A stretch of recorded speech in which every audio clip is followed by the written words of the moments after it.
aham bhante tisaranena saha pancha silang dhammang yachami anugaham katva silang detha me bhante dutiyampi aham bhante tisaranena saha pancha silang dhammang yachami anugaham katva silang detha me bhante Tatiyampi aham bhante tisaranena saha pancha silang dhammang yachami anugaham katva silang detha me bhante.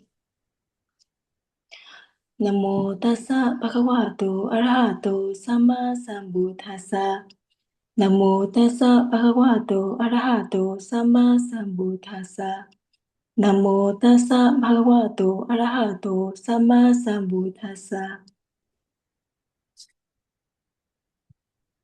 Buddhang saranang gacchami, Buddhang saranang gacchami. Dhammang saranang gacchami, Dhammang saranang gacchami. Sanghang saranang gacchami, Sanghang saranang gacchami. Dutiyampi buddhang saranang gacchami, Dutiyampi buddhang saranang gacchami. Dutiyampi dhammang saranang gacchami, Dutiyampi dhammang saranang gacchami. Dutiyampi sanghang saranang gacchami, Dutiyampi sanghang saranang gacchami. Tatiyampi buddhang saranang gacchami, Tatiyampi buddhang saranang gacchami. Tatiyampi dhammang saranang gacchami, Tatiyampi dhammang saranang gacchami. Tatiyampi sanghang saranang gacchami, Tatiyampi sanghang saranang gacchami. Saranagamanang sampunnang, Amapante Panatipata veramani sikkhapadang samadhiyami, panatipata veramani sikkhapadang samadhiyami. Adinnadana veramani sikkhapadang samadhiyami, Adinadana veramani sikkhapadang samadhiyami. Kamesu miccācara veramani sikkhapadang samadhiyami, Kamesu miccācara veramani sikkhapadang samadhiyami. Musavada veramani sikkhapadang samadhiyami, Musawada veramani sikkhapadang samadhiyami. Surameraya majjapamadatthana veramani sikkhapadang samadhiyami, Surameraya Majjapamadatthana Veramani Sikkhapadang Samadhiyami. Tisaranena saddhiṃ pañcaṣīlaṃ dhammang sādhukam katva appamādena sampādehi Amabhante Okasa Vadami Bhante sukhi hotu nibbānasa paccayo hotu Maya Katam Punyang Samina Anumoditabang sadhu sadhu anumodāmi Samina Katam Punyang Mayhang Databang sadhu sadhu anumoditabbang Sadhu Sadhu Anumodami Okasa Dvaratayena Katam Sukham Sabang Achayam Kamathame Bhante kamāmi kamitabbang Sadhu Okasa Kamami Bhante. sukhi hotu nibbānasa paccayo hotu sabba dukkha pamuccatu. Sadhu, sadhu, sadhu.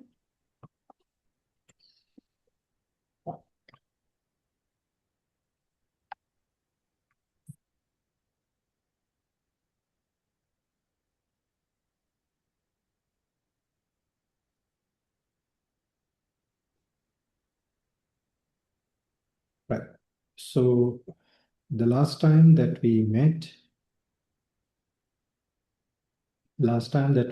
we were discussing about the time period, right, which on the King Vattagamini Abhaya's era, And then what happened in that period, right? So there was a 12-year famine, and there was a lot of political unrest, and there was a revolt, and there was a change of the king, and there were a lot of chaos in Sri Lanka by that time.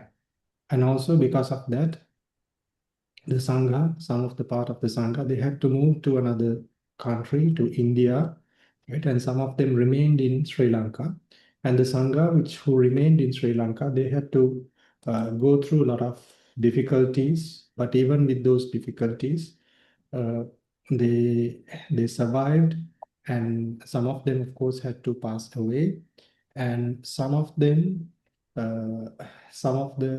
sangha, the senior sangha, they could remember the Tipitaka, right? They with memory they were practicing the Tipitaka, and when those after the famine, when the two groups met, right? When these two groups met, they could recite the Tipitaka without missing any letter, right? Which means both of them could remember the same thing without any problem. So, and after that, we discuss about a conversation between two parties of Sangha, right? What is going to be the root of the sasana? What will be the what is the factor which is going to be the factor which will make the sasana endure for a long time. So, and there in this discussion, uh, they concluded that the pariyatti is the most prominent thing, which is which is helpful for the preserving of the sasana for a long time. Right? When the pariyatti is there, the patipatti can be practiced correctly. Right? So that's the reason. Dạ vâng, và lần trước thì chúng ta đang thảo luận về chúng đã thảo luận qua về thời kỳ mà vua khởi trị với một cái nạn đói kéo dài khoảng tầm 12 năm, và nó sẽ ảnh hưởng rất lớn đến tăng đoàn ở Sri Lanka thời bấy giờ. Thì lúc đó thì bắt buộc tăng đoàn sẽ có cần phải có biện pháp, đó là một số vị tỳ kheo sẽ cần phải đi ra nước khác để có thể vượt qua được thảm cảnh lúc đó. Còn một số vị trong tăng đoàn thì sẽ cần ở lại Sri Lanka. Thì những vị ở lại Sri Lanka lúc đó thì sẽ có một cuộc sống rất là khó khăn. Lúc đó cuộc sống của họ rất là khó khăn. Tuy nhiên thì các trưởng lão lúc đó đã cố gắng, và một số vị đã còn được sống sót, và một số vị thì đã ra đi. Thì một số vị sống sót ở Sri Lanka sau mùa hạn hán, đồng thời thì cùng với các vị mà đã đi ra nước khác, đó chính là đi sang Ấn Độ và sau đó thì trở về Sri Lanka, thì hai nhóm đó gặp nhau và cuối cùng thì cùng nhau tụng đọc Tam Tạng. Thì hai nhóm cùng đọc Tam Tạng và đều tụng đọc giống nhau, không khác nhau một chữ nào. Thì sau đó thì có một cuộc thảo luận diễn ra giữa các nhóm, giữa các tỳ khưu lúc đó, rằng là đâu là gốc rễ của pháp, của Đức Thế Tôn, đâu là cái yếu tố giúp cho cái sự trường tồn của pháp Thế Tôn, hay là của pháp có thể kéo dài được lâu dài. Thì sau khi mà được thảo luận thì rút ra kết luận cuối cùng, đó chính là Pariyatti nó sẽ làm gốc rễ cho Sasana. Nó sẽ giúp cho việc thực hành của chúng ta trở nên đúng đắn hơn. Yes, Correct. yes, Okay. Yes. And then this discussion, now we will learn about the first schism in Sri Lanka. So when we learn the history of the Theravada from in the earlier phases, earlier 2-3 centuries, we can see the Sangha being they split to different groups, right? There were a lot of schisms here and there, and at the time of the third Sangha, there were at the third council there were 17 groups of monks in the Buddhism, right? That's how it's recorded in our history. So, which means that there were a lot of split, right? One group splitting from another, and like that we discussed, right? We saw that draft, small, the table, uh, the diagram. We saw that, right? The Sangha splitting into many groups. But in Sri Lanka, throughout this time until the first century, uh, until this uh, first century BCE, which means the from the in terms of the Buddhist era until the 5th century, there were only one group, right? The base, the headquarters, I would say, the base was the Mahavihara in the Anuradhapura. And from that place, the entirety of the Sangha, they spread, right? And it was one group of Sangha that were there by that period. But in this period, in the King Vattagamani Abhaya's era, the first schism happened. Dạ vâng, và chúng ta thấy là đây là sự thành lập của một nhóm khác, tức là trước đó chúng ta học khi mà chúng ta học về lịch sử Phật giáo Theravada thì chúng ta nhớ rằng là trước đó chúng ta có một sự phân chia rất là nhiều các nhóm, ờ, rất là nhiều các nhóm, các trường phái. Sau các kỳ kết tập Tam Tạng, Ngài hy vọng rằng chúng ta vẫn còn nhớ sau khi mà cuộc kết tập Tam Tạng thứ ba thì đã chia ra khoảng 15 nhóm, 17 nhóm, chúng ta có hẳn một cái sơ đồ phân chia các nhóm, chúng ta có hẳn 17 nhóm. Lúc đó phân chia rất là nhiều nhánh khác nhau của Phật giáo sau các tỷ Tam Tạng. Thì như vậy chúng ta thấy là có chia rất là nhiều nhánh ở lúc đó thời bấy giờ rồi. Tuy nhiên thì riêng ở Sri Lanka thì cho đến từ khi mà Đức Phật Niết Bàn đến thế kỷ thứ nhất, tức là tức là đến thế kỷ thứ nhất là lúc mà vị vua vẫn đang trị vì như vậy. Cái lúc mà cái thời gian mà chúng ta đang thảo luận thì từ lúc Đức Phật Niết Bàn đến bây giờ thì vẫn chỉ có một nhóm thôi, đó chính là từ của nhóm Mahavihara, chỉ có một nhánh Mahavihara ở Sri Lanka mà thôi. Thì ngay tại trong lúc này thì có một sự của phân chia đầu tiên của Phật giáo tại Sri Lanka. Right. So,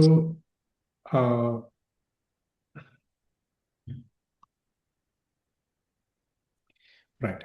So there was this 14 years which the Vattagamini king, he lived in exile after losing his kingdom. Right, he was dethroned by a it says it was a group of merchants from India that he was dethroned, right? Which means now you can understand, right? A group of powerful merchants could dethrone him. So that's the status of that, the power of that king, right? They were powerful, very influential merchants, and they could dethrone him, and they ruled as the kings in the Anuradhapura. So he lived in exile. So when he was living in exile, he received considerable assistance from two monks, right? So he received some support from the Sangha too when he was living, right? Uh, when he was living in his exile.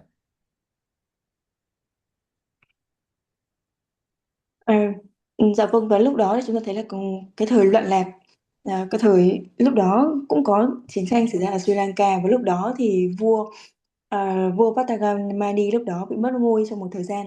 Thì trong cái thời gian vua bị mất ngôi đó thì vua lưu vong rất là nhiều nơi, và vua lưu vong rất nhiều nơi, và trong thời gian đó thì vua đã được sự giúp đỡ rất là nhiều từ hai vị tăng.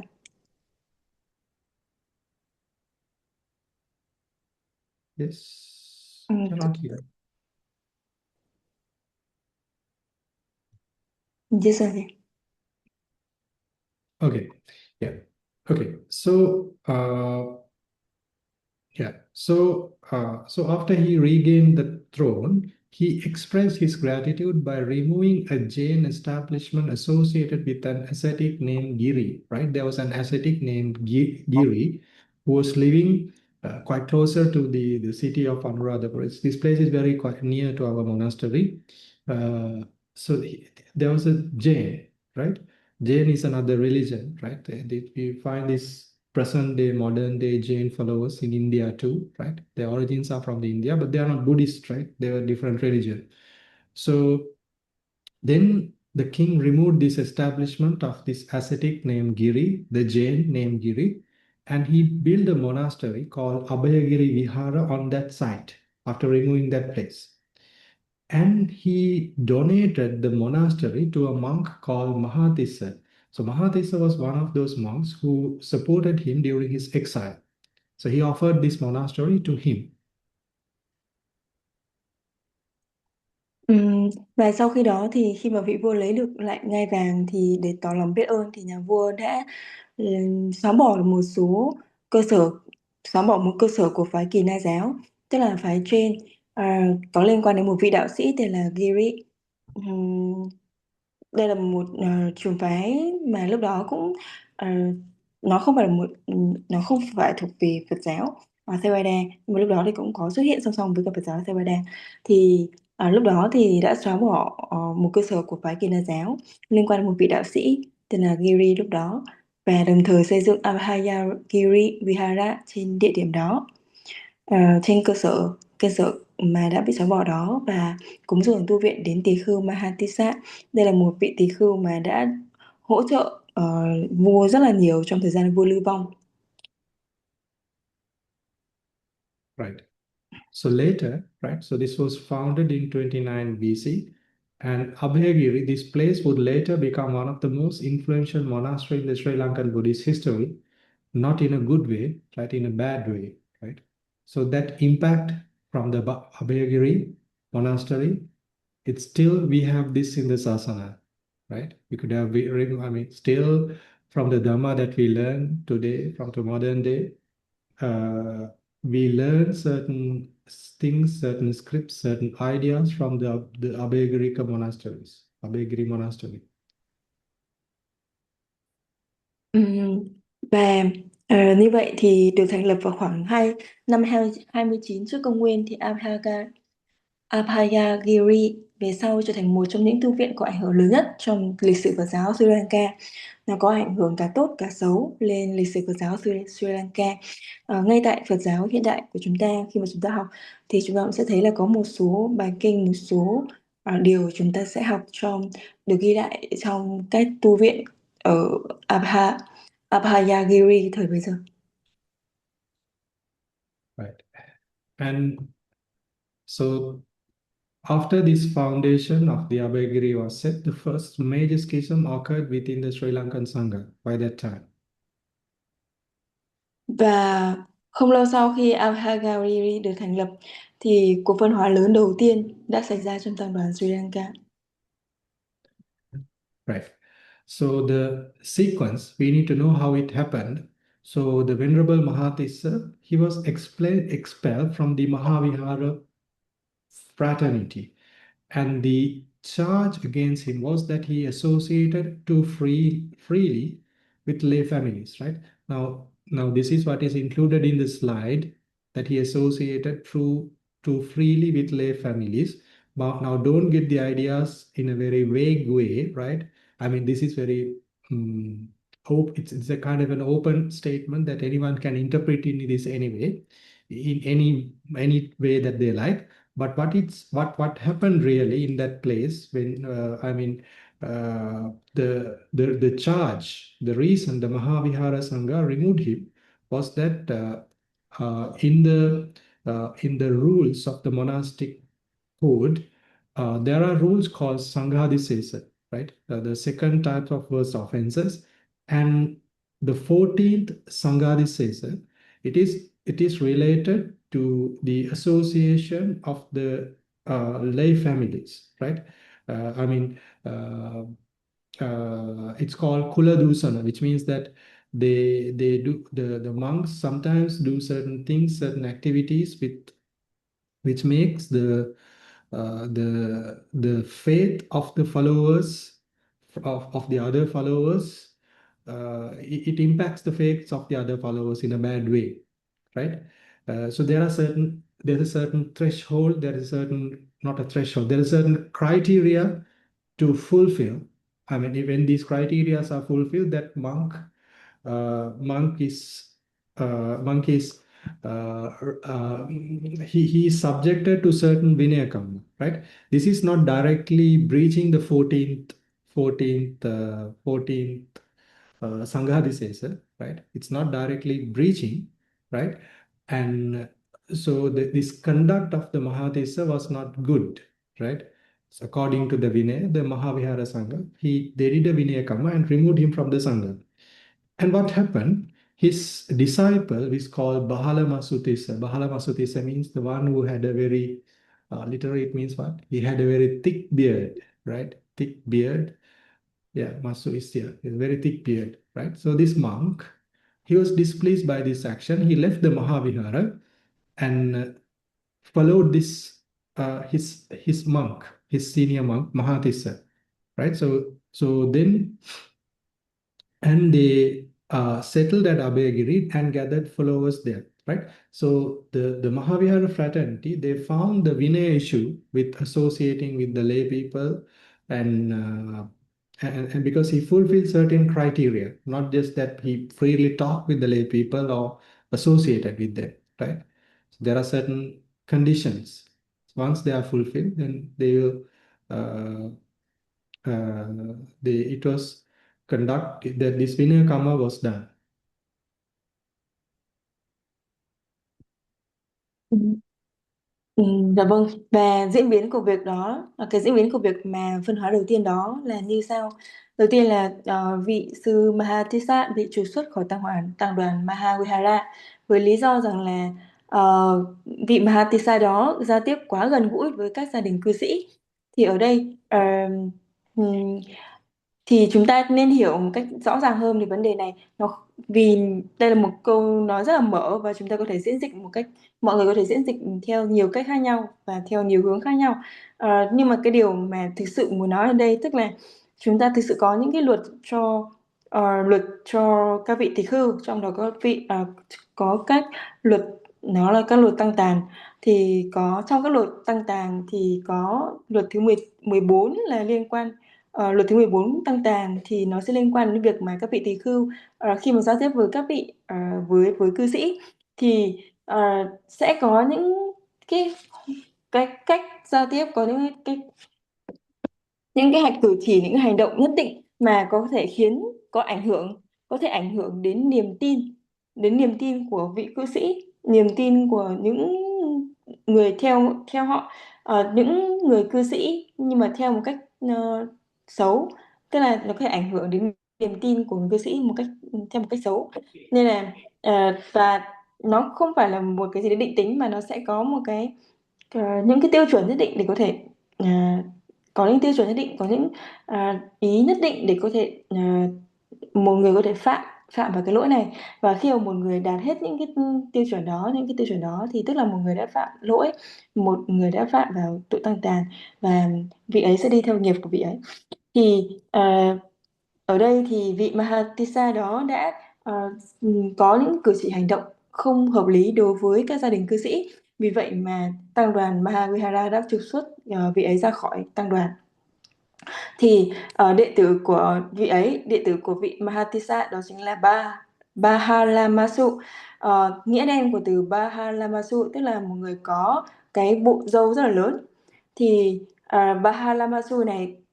Bahalamasu Tissa thì rất là bất bình trước quyết định này, nên là vị này cũng rời Mahavihara và sau đó đi cư trú tại Abhayagiri, và cùng với tức là vị thầy của mình đó chính là Mahatissa, và quy tụ rất là nhiều môn đồ ở đó. Yes, Vande. Right. Yes.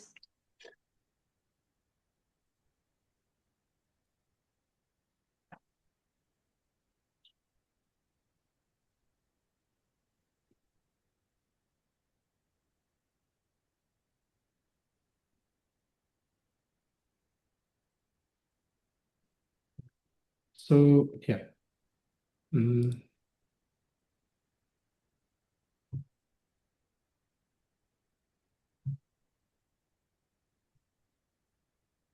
right. Yeah. So after that, the Abhayagiri, that monastery became a separate fraternity, and they ceased participating in the Mahavihara community. So in the initial years, right? So the initial years in the Mahavihara, in the Abhayagiri, they were pretty much the same as the Theravada monks, right? The original, the Mahavihara fraternity, right? In terms of the monk, they were not very distinct, right? Now remember in the India, when these schisms happened into 17 groups, they had a different philosophy. They had a different ways of interpreting the Dhamma, right? So they had these differences, but initially it was pretty much two groups of the Sangha in the Theravada. It was like that in the beginning. But later, this Abhayagiri was a kind of a place, an institute where they were opened to many ideas which came from India, right? So later, when the ideas from India, from the 17 uh, groups of the Theravada of the Buddhism in India, and later it expanded to many other groups, and this Abhayagiri was kind of a doorway for those ideas which were coming from India.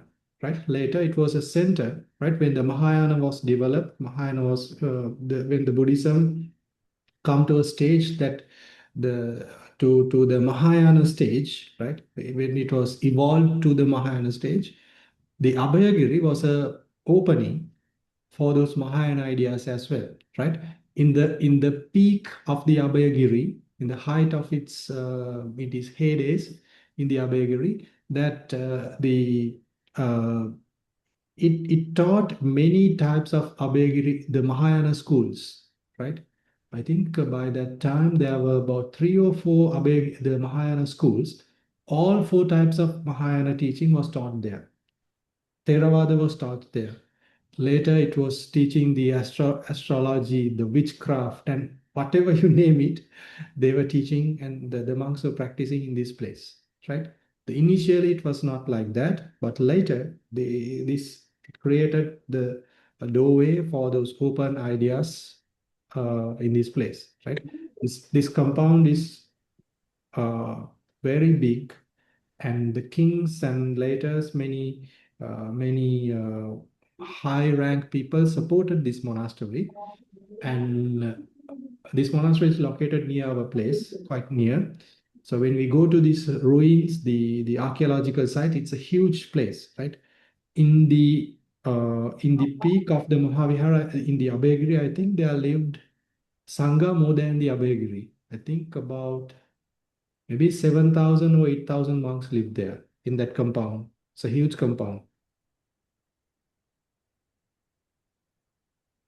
Ừ, dạ vâng. Và ừm, và sau đó thì tăng chúng ở Abhayagiri trở thành một bộ phái riêng biệt và không còn sinh hoạt chung với Mahavihara nữa.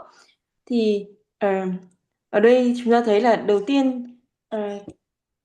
tiên thì chúng ta thấy là sẽ có Phật giáo Sri Lanka sẽ phân chia thành hai nhóm, một nhóm sẽ là Mahavihara và một nhóm sẽ là tăng chúng ở Abhayagiri. Thì sau đó thì nhóm ở Abhayagiri sẽ ờ, họ sẽ tức là họ mở rộng với tất cả những tư tưởng khác, thì dần dần thì sẽ có những du nhập vào ờ, những cái trường phái từ những cái nhóm từ Ấn Độ. Tại vì lúc đấy chúng ta phải nhớ rằng là lúc đó thì ở tại Ấn Độ sau kỳ kết hợp giai thứ ba thì chúng ta đã chia thành trường phái, chia thành 17 nhóm. Thì 17 dần nhóm này thì sẽ có mỗi nhóm sẽ có một cách để cái cách để diễn đạt, có một cách để diễn giải về các bộ kinh khác nhau. Thì ban đầu chỉ có hai nhóm như vậy thôi, nhưng mà dần thì nhóm ở Abhayagiri thì tức là một cách rất là welcome, dễ dàng để nhận những cái tư tưởng, những cái trường phái từ các nhóm khác, từ ngay cả từ 17 nhóm ở Ấn Độ cũng cũng vào trong tăng đoàn ở Abhayagiri. Và đồng thời thì tại vì có một sự mở rộng như vậy, có một sự rộng mở đón chào những trường phái như vậy, nên là ngay cả trong Abhayagiri thì cũng có Mahavihara ở đó. Và thực ra thì ừm, tức là cái à, cái tàn tích của Abhayagiri, của thiền viện Abhayagiri, thì thực ra nó rất là gần với tu viện của ngài bây giờ. Và mọi người khi mà ngài và mọi người tới để tham quan, thì ngài thấy rằng là ở Abhayagiri nó rất là lớn, rất là rộng, thực sự rất là rộng, và nó có thể chứa được khoảng tầm 7.000 đến 8.000 người trong toàn đoàn thì bây giờ. Và ngay cả đó thì hồi đó cũng có Mahavihara ở đó, và ở trên đỉnh của Abhayagiri. Và ngài nói rằng là lúc đó khoảng tầm 3 đến 4 trường dạy về Mahavihara ở trong Abhayagiri thời bấy giờ. Và thực sự thì ở Abhayagiri nó rất là rộng. Yes, Right. Raja. So why I said that this influence of the Abhayagiri is still there in our books on what we learn. It's because not that we are inheriting, we are learning, and we are taking, we have accepted those wrong views. It's because in the commentaries, which were like written down later, right? In the commentaries, these wrong views, the wrong points were included in the commentaries, right? Why they have included in the commentaries is to provide the right answer for those wrong views, right? Which means that by the time in the society that these in the Sangha community and also the interpretations of the Dhamma, these wrong ideas were there. So somebody had to answer them, right? Assume that nowadays there are so many monks coming up with certain ideas. So the monks who have the right view, so they write, they give Dhamma talks. So it's the same like that. They also did the same in the commentaries also. Sometimes we find these wrong ideas, right? So in the Vinaya, they had these wrong ideas, right? In the Vinaya commentaries, we can find those wrong viewpoints.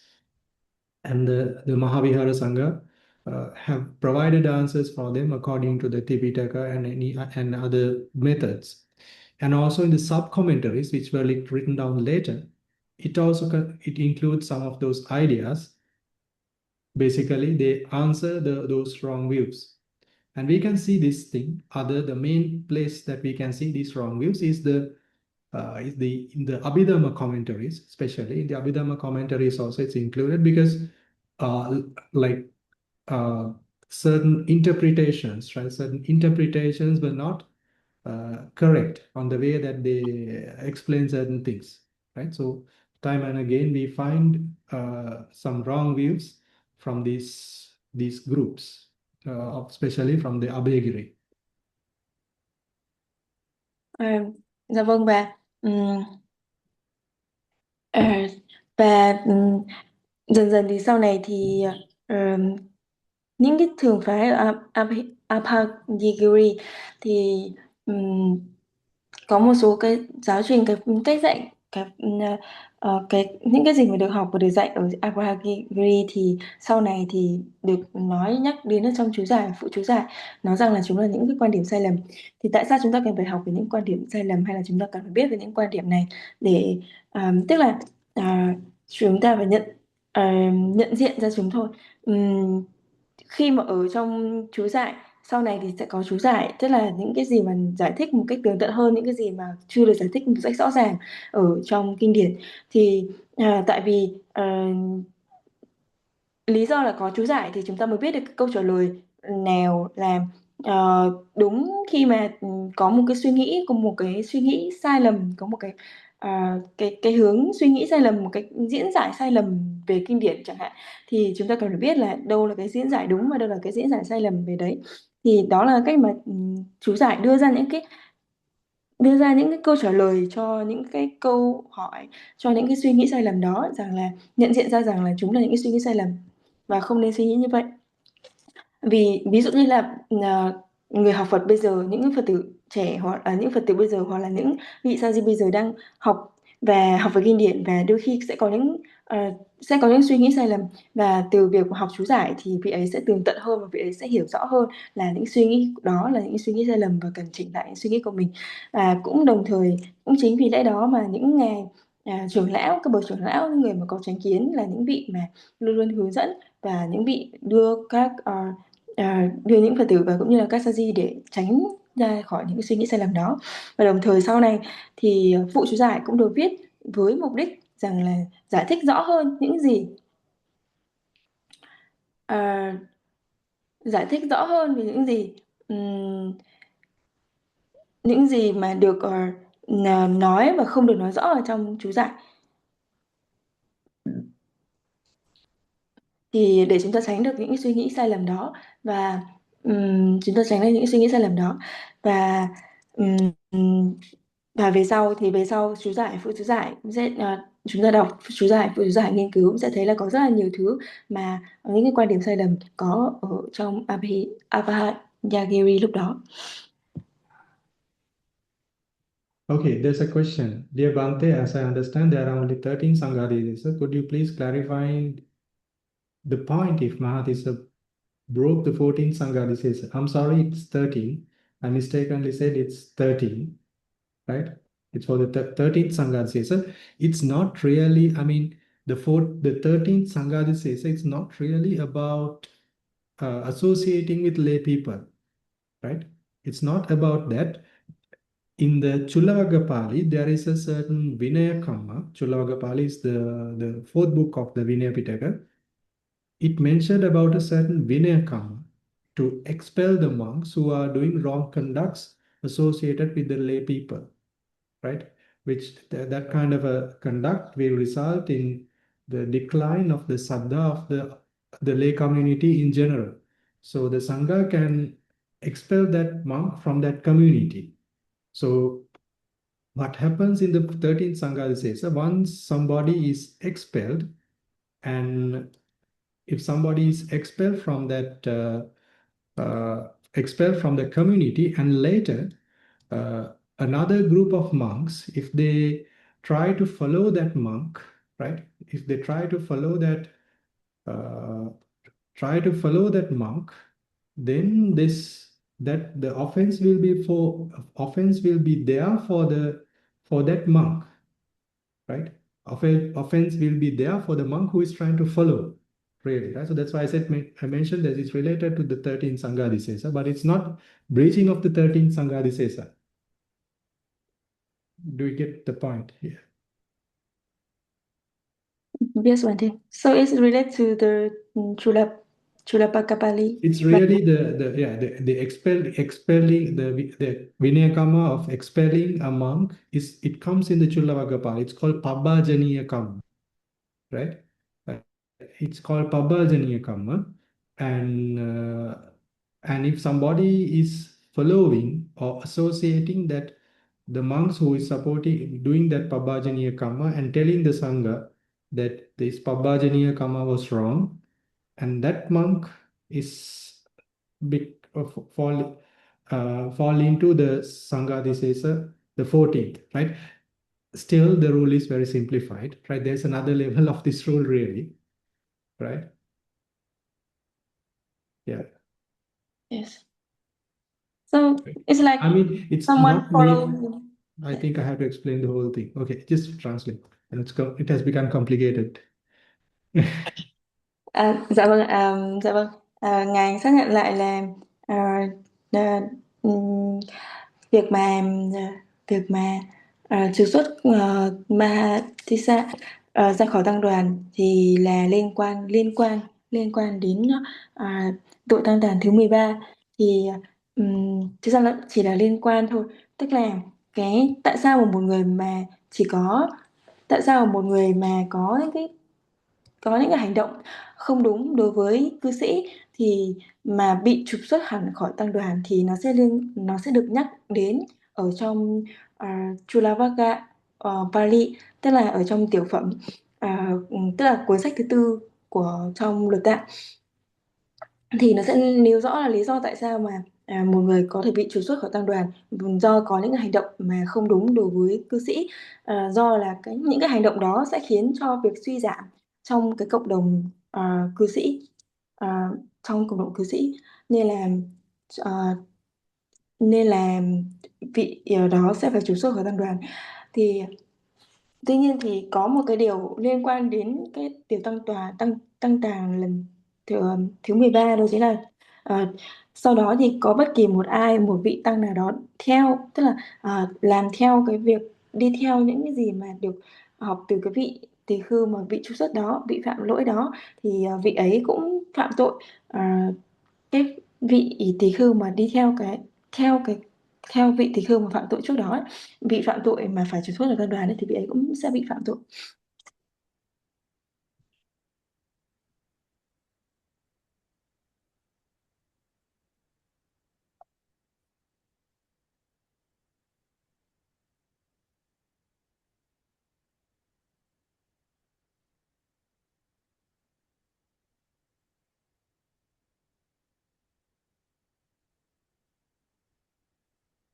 Okay, I will write it down, right? Maybe I wanted to explain it in a very simplified way. Now I know the next level, the questions which are going to come. So I'll rather answer them rather than it becomes a linear class. Okay. Okay. Uh, yeah.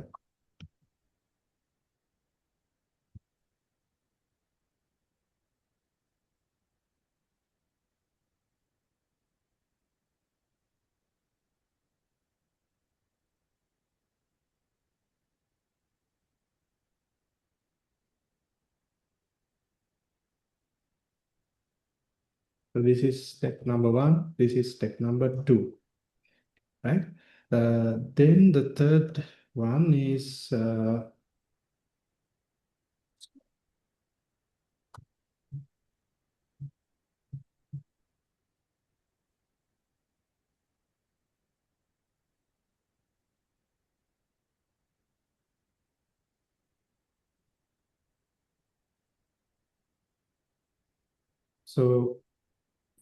so this part of the rule, right? So this part of the rule, it comes in the Chulavagapali, right? I will write it as Chulavagapali, right? CV, okay? Chula to represent Chulavagapali. And okay, so then he's expelled from that monastery, right? Another monk,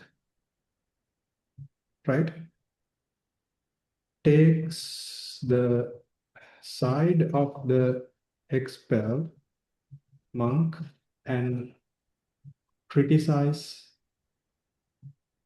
the don't know this spellings is correct. Criticize, okay, criticize the sangha, right? Telling the sangha is merely sangha is very sangha is the conduct of the sangha is not correct, right? Telling the sangha is Sangha's action is the Sangha is also taking sides, right? For certain monks and certain monks, they are not doing the Vinaya Karma like that. They criticize the Sangha, right? And the Sangha has to admonish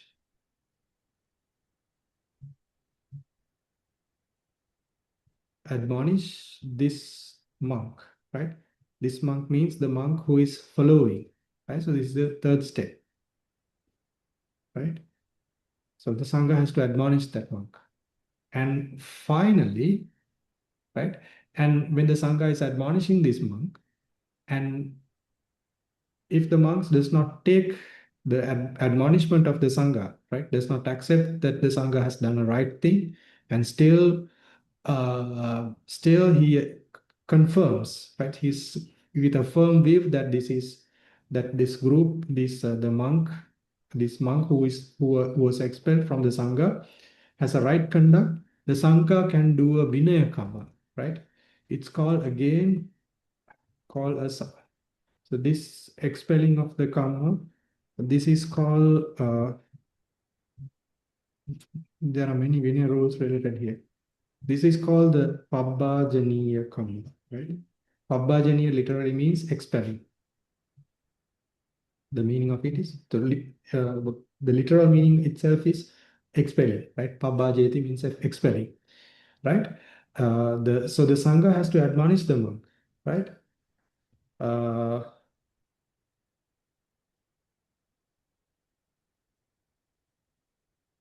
right? And this is kind of a this is a kind of a general admonishment, right? You admonish in general without any kind of a vinaya karma, but it's an admonishment. But if they did not listen, he does not follow that the Sangha's admonishment and still thinks that the expelled monk's conduct is correct, there is another vinaya karma called Samanu Bhasana Kamma, right? So what is done through this Samanubhasana Kamma is that uh, the Sangha will tell, right? It's a Vinaya Kamma, have to go to a boundary, a Sima, and do this Vinaya Kamma. And what is done in the Samanubhasana Kamma is that the Sangha will tell 3 times using a Vinaya Kamma, it tells 3 times, your view is wrong, remove your view, right? Discard your view. That's the basis in the Samanubhasana Kamma, right?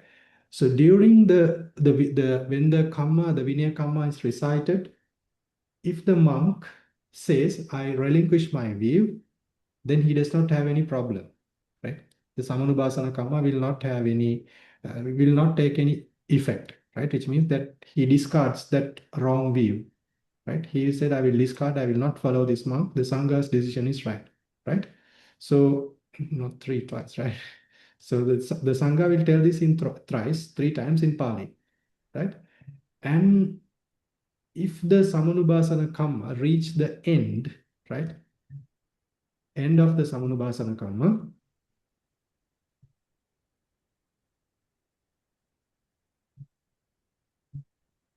end of the Samanubhasana Kamma, at the end of the Samanubhasana Kamma, which means that the monk has not relinquished that view, right? The monk has not relinquished that view, the view that the Sangha did the wrong thing, right?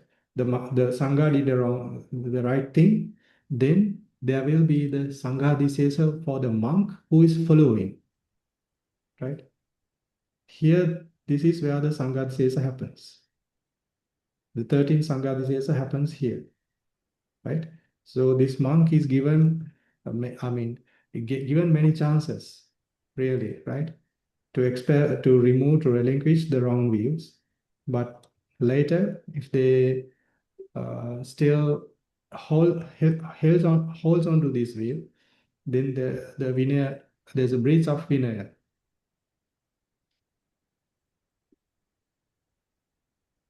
right? So this is how it happens really, right? I know some of the students are quite enthusiastic to learn Vinaya from me. I'm not teaching Vinaya, of course, but I know these questions are coming, so that's why I took some time to explain it. Okay, yes, translate. Dạ vâng, và đây là ngài viết ra để chúng ta có thể mường tượng rõ hơn về về điều này. Thì tại vì cũng có một số vị Phật tử mong muốn được học về luật từ ngài, nên là nhân tiện câu hỏi này thì ngài cũng muốn giải thích một cách sâu hơn nếu mà quý vị quan tâm. Thì ở đây chúng ta thấy là lý do của một vị mà bị trục xuất khỏi tăng đoàn là một vị tăng thực hiện một hành động sai trái, không hợp lý, không phù hợp. Thì tại vì cái hành động đó của vị ấy sẽ làm giảm đi tín tâm của những người cư sĩ. Thì theo Chulawagadi, tức là tiểu phẩm của trong Lịch Tạng, thì tăng đoàn thì có thể hoàn toàn trục xuất cái vị ấy khỏi tu viện dựa vào luật, thì tăng đoàn hoàn toàn có thể trục xuất khỏi vị ấy.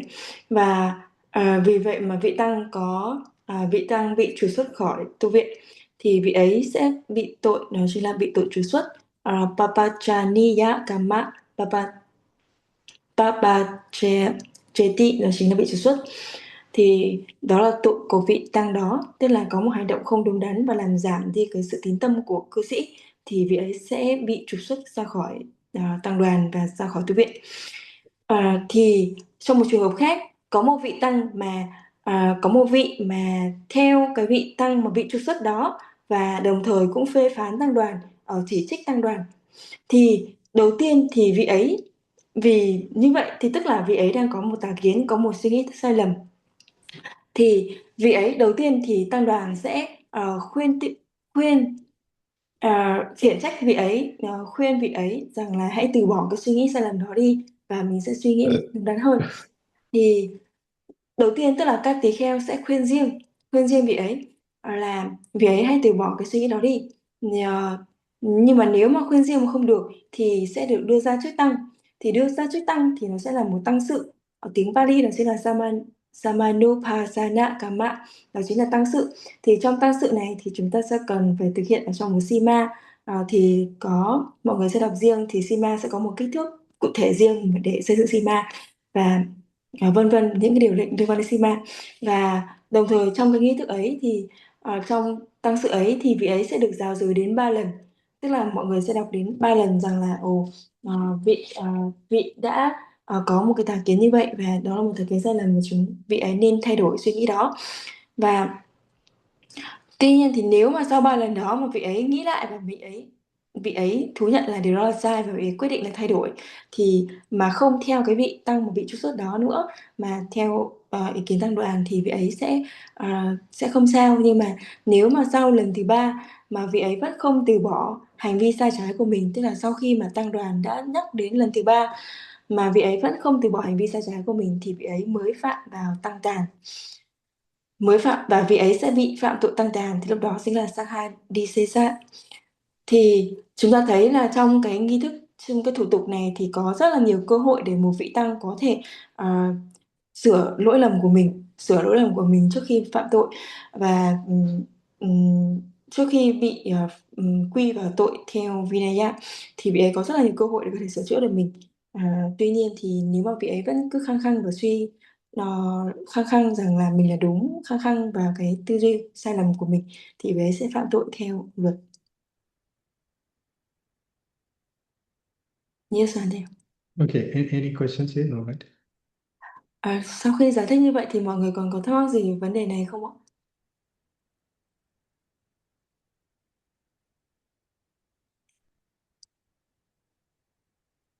Okay, yeah. Okay, I just explained, right? Because I know that you're curious on that. Anyway, okay, okay, now we're moving to the next part, which is the writing of the Tipitaka, right? So this we have to know this history a little bit, and then we learn about writing of the Tipitaka, right?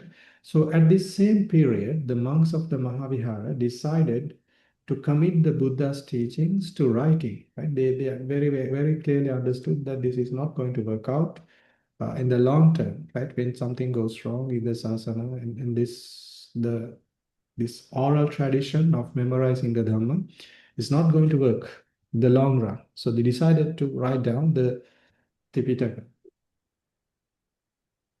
Ờ, dạ vâng. Và nếu mà quý vị chúng ta không có thảo luận gì thêm về vấn đề đó thì chúng ta sẽ tiếp tục vào vào chuỗi bài giảng về lịch sử Phật giáo. Thì ở đây thì chúng ta sẽ tiếp tục với phần ghi chép về Tam Tạng. Thì lúc đó thì cùng thời kỳ này thì chư tăng thuộc Mahavihara đã quyết định ghi chép giáo pháp của Đức Phật thành văn bản viết. Thì tại vì lúc đó thì các ngài sợ rằng là với cái truyền thống cũ, tức là ghi nhớ hoàn toàn tụng đọc bằng miệng toàn bộ kinh điển Tam Tạng, thì khi mà gặp những cái trở ngại khó khăn như ở Sri Lanka vừa rồi, gặp rất là nhiều trở ngại như vậy, mất rất là nhiều vị trưởng lão như vậy, thì có thể là về lâu dài thì cái việc mà tụng đọc bằng miệng hoàn toàn như vậy nó sẽ không được duy trì được giáo pháp lâu dài. Right. Then, until then, the Tipitaka has preserved solely through the oral transmission. The teachers memorize and recited the text. The students learn them by hearing and repetition.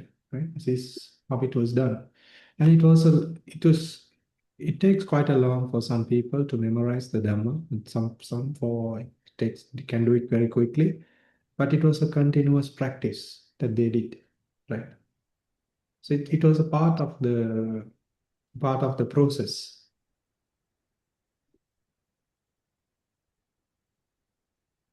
Ờ, dạ vâng, và lúc đó cho đến lúc bấy giờ thì Tam Tạng thì hoàn toàn được gìn giữ bằng hình thức truyền khẩu, và các vị thầy ghi nhớ và tụng Tam Tạng hoàn toàn chỉ gìn giữ bằng hình thức truyền khẩu từ lúc đó đến hiện tại, và các vị trưởng lão thì luôn ghi nhớ và tự đọc kinh văn hoàn toàn. Và các hàng đệ tử thì cũng học tập và thông qua việc lắng nghe và lặp lại hoàn toàn, thì từ đó thì việc kinh điển đã được truyền thừa từ thế hệ này sang thế hệ khác.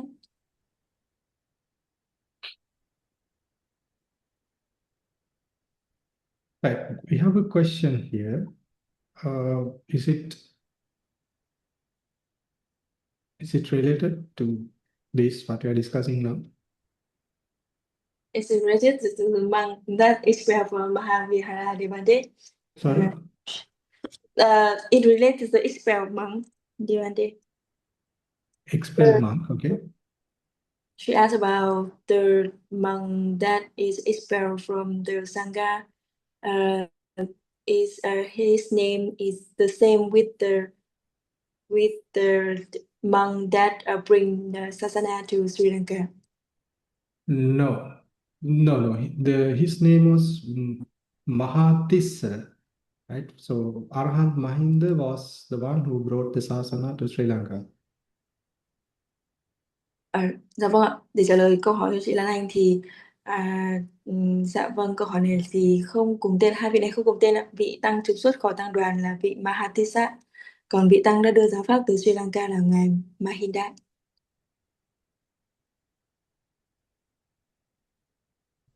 Okay. So yeah, okay. So according to the later sources, how many monks gathered here to writing down the Tipitaka? There were 500 monks. They assembled at a monastery called Aluvihara. In Pali, it's called Aloka Vihara. This is located not in the center, not in the heartland of in the capital at that time. So it's located in another province in Sri Lanka. So who did this? The Sangha, the 500 of them gathered, and it's known that in the tradition that these monks were Arahantams, and with the support of a local chieftain, they carried out the task, right? So remember, he's just a chieftain, right? A minister, a provincial leader, right? The leader in that province, but not the main king, right? So in the previous councils, they were supported. The sangha was supported by the king itself, right? But this time it was a chieftain, and this became one of the most important events in the history of Buddhism, right? It's very important event because it resulted in the preservance of the Dhamma for a long period of time. Dạ vâng ạ. Và ở đây thì theo các tư luận thì về sau thì ở đây cái số lượng của các vị lúc đó là 500 vị tỳ khưu đã tập hợp tại là Aluvihara, mà tiếng Pali là Aloka Vihara. Thì đây là một vùng ở nó không ở trong trung tâm của Sri Lanka lúc bấy giờ, nó chỉ ở trong một thành phố ở rìa thôi. Sri Lanka lúc bấy giờ thì với một sự hỗ trợ của một vị thủ lĩnh địa phương, tức là một vị ờ, như một vị trưởng làng, một vị ờ, thủ lĩnh của một huyện, một quận nào đó, thì các ngài đã thực hiện một công việc này. Thì chúng ta thấy tất cả những kỳ kết tập tam tạng kinh điển lần trước, từ kỳ thứ nhất đến kỳ thứ ba thì đều được sự hộ trì của nhà vua. Tuy nhiên thì lần này thì không phải là nhà vua hộ trì mà sự hỗ trợ của một vị thủ lĩnh địa phương, thì các ngài đã thực hiện công việc này, và việc này đã trở thành một trong những sự kiện trọng đại nhất trong lịch sử Phật giáo.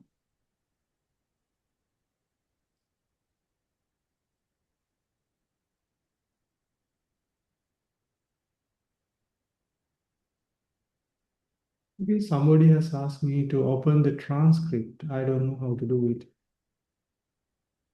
Just If I stop, it says stop transcription. I don't. And yeah. uh,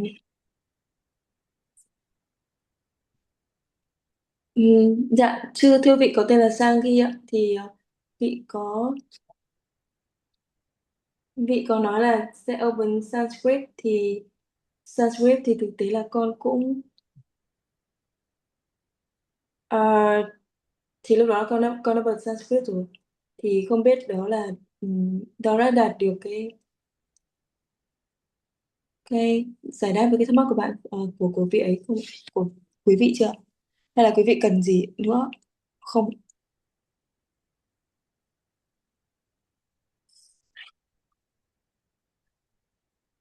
Vị tên là Sang còn trong du không ạ? Okay, okay, we will do it next time, next week, right? Cannot be done. I don't know how to do it. Yes, my dear. Right. Okay. So, right. So the main reasons for this was, one is the political instability, right? Uh, we understood that in this story. The second was the great famine, right? Again, and then it's the decline in the monastic standards, right? So sometimes we can find that some irresponsible people, monks, enter the sasana. So for them, it's very difficult to memorize the literature, right? It cannot be done in the long term.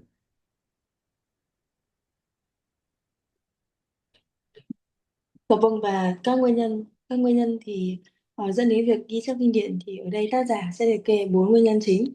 Thứ nhất là vì tình hình chính trị rất là bất ổn lúc đó, vì có rất là nhiều cuộc xâm lăng và biến động chính trị làm gián đoạn đời sống tu học của tăng đoàn, và lúc đó là nạn đói rất là lớn. Thì chúng ta thấy cái sự mong manh của việc bảo tồn kinh điển bằng truyền khẩu, vì nạn đói rất là lớn và rất là nhiều trưởng lão uyên bác thì viên tịch. Sau đó thì là sự suy giảm về tiêu chuẩn về tu tập. Ờ, Đại sử cho thấy rằng một số người vô trách nhiệm và thiếu tận tâm đã gia nhập tăng đoàn. Vì vậy mà theo một tức là giáo pháp càng kéo dài lâu dài thì cái sự suy giảm về tiêu chuẩn tu tập sẽ càng càng dễ ờ, càng diễn ra nhiều hơn. Right. So the reasons for writing down the scriptures. Here we can understand the next one is the rise of the Abhayagiri, for the reasons for the writing down of the scriptures. Uh, so the emergence of a rival fraternity at Abhayagiri created an additional concern, right? Because uh, the Dhamma can be memorized in a wrong way later on, right? To interpret certain things. And maybe during that period of time, the relationship between the king and the Mahavihara Sangha should have been a strained relationship with these two parties, right? So that might be the reason that a local patronage, the local ruler, the local chief was the patron for this one.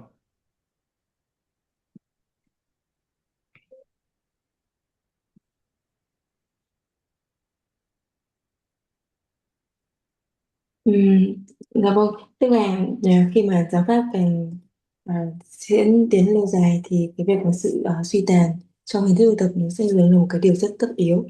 Tiếp theo là sự hình thành tăng đoàn Abhayagiri, thì cái sự xuất hiện của một hệ phái đối lập với Mahavihara tại Abhayagiri đã tạo nên một mối quan ngại. Chư tăng Mahavihara có lẽ cảm thấy cần phải khẩn trương bảo vệ và lưu giữ truyền thống kinh điển của mình một cách độc lập. Và tác giả còn cho rằng việc lựa chọn Alu Vihara nằm xa kinh đô và thực hiện công việc này dưới sự bảo trợ của một vị thủ lĩnh địa phương thay vì nhà vua có thể phản ánh mối quan hệ căng thẳng giữa vua Vattagamani và Mahavihara.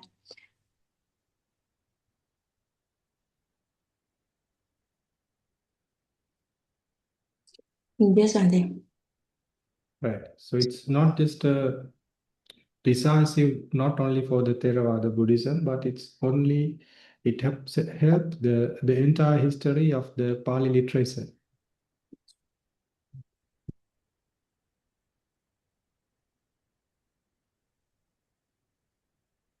Và ở đây thì tác giả có thể xem đây là một bước ngoặt có tính quyết định không chỉ đối với Phật giáo Theravada mà còn với toàn bộ lịch sử văn học Pali. Right. And uh, Okay, so without this undertaking of these events, larger portions of the Tipitaka might have been lost. The later commentarial tradition could not have developed in the same way. Theravada Buddhism would have taken a very different course. Uh, we can understand these three very clearly, and to draw an example from these larger portions of the Tipitaka might have been lost. Well, even with writing of the Tipitaka, I mean there is evidence that some parts of the Tipitaka is missing right now, right? I mean certain parts of the certain text might have been missing in our books, right? Because in the commentaries, when we are learning the commentaries, we learn the commentaries together with the Tipitaka. In when we are learning them, the commentaries were the version of the commentaries that we are reading right now. It is written. I mean that version is uh, from the 8th century after the passing away of the Buddha, 8 to maybe until the 8th to 11th century in Sri Lanka. Yeah, after the passing away of the Buddha, and uh, in those commentaries, sometimes we see certain quotations, quotes, references to the Tipitaka. And those references are not there in those Tipitaka right now. Some of them, not everything, right? I would say like I have found this thing very much in the Abhidhamma commentary, right? And not in the Vinaya commentary, but in the Abhidhamma commentary, I find references for certain suttas given that this Pali is not evident nowadays. It means certain parts, even with the writing, have been lost, right? Because I mean, it's very clear the commentary, the person, the commentator, that person, that Bante saw this Pali in the Tipitaka, right? But later it has been missed throughout the generations, might have been missed when the books were written down from one generation to another generation, right? In certain periods, the books may have been damaged, right? So it happened in like that. Dạ vâng. Và thì nếu mà không có công trình này thì nhiều phần quan trọng của Tam Tạng Tipitaka đã có thể bị thất truyền. Thì thực tế thì ngài nghĩ rằng là một số công trình, một số phần của Tam Tạng cho đến hiện tại đã bị thất truyền, có thể là do những ờ, một số cuốn sách nó bị hỏng, nó bị nhàu nát, nó bị mục nát sau sau một thời gian chẳng hạn. Tại vì khi mà ngài nghiên cứu về kinh điển, về chú giải, thì trong chú giải thì sẽ có một số phần được nhắc đến là có trích dẫn từ một đoạn trong kinh điển, nhưng mà khi mà đối chiếu lại với kinh điển thì lại không tìm thấy cái đoạn đó được nhắc đến ở trong chú giải. Và phần này thì ngài thường thấy ở trong chú giải của vi diệu pháp. Chú giải tạng luật thì hầu như là cũng rất là ít thấy, nhưng mà chú giải vi diệu pháp thì cũng có những cái trường hợp như vậy. Tức là có thể thì chúng ta hiện tại cũng đã bị thất truyền một số phần của tam tạng rồi. Và đồng thời thì truyền thống chú giải cũng về sau cũng có thể phát triển theo cùng một hướng, khi mà chúng ta có một công trình về viết viết viết viết kinh đại. Và Phật giáo Theravada thì có lẽ đang đi theo một lộ trình hoàn toàn khác nếu mà chúng ta không có công trình này. Yes, rồi.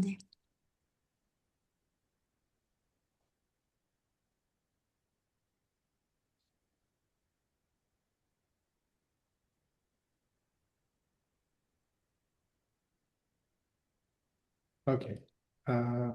Next one is okay. Yeah, I understand.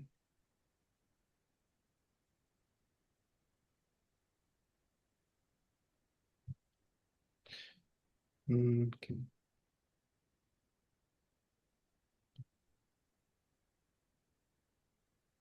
It's pretty much the same thing just explained here, right? Okay, so that's all that I prepared for this evening's discussion. So we can move into the questions.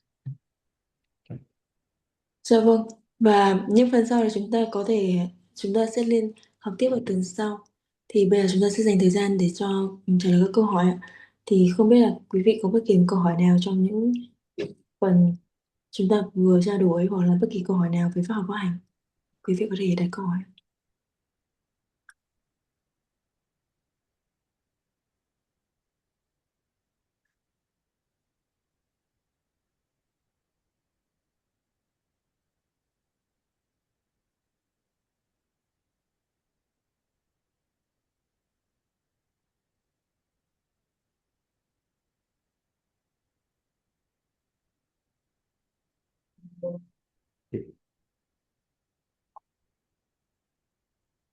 Mời chị anh Nguyễn. Pandamida Bante. I have a question about the class today. It's related to, you mentioned in the expound monk was related to the losing the belief, the faith of the lay people. So you mentioned that there are many factors to, because it was mentioned that having close, what is that, relationship with the lay families. Can you kind of explain more what kind of action is considered to be like, affect the belief of the lay people? Okay.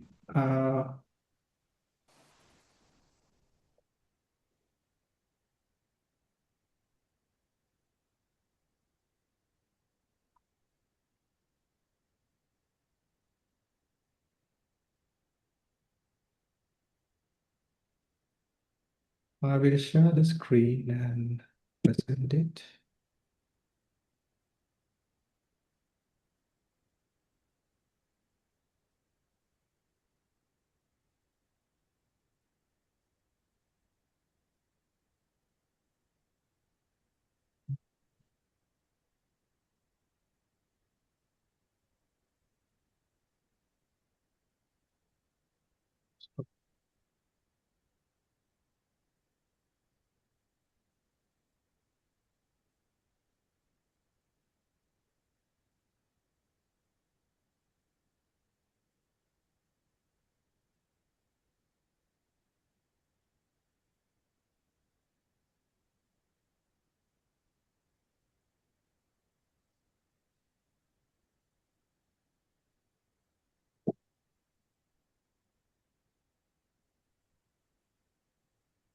Okay. Will I search this English translation? Can somebody, if there are any questions, we can answer that questions. I don't know what's wrong here.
I try to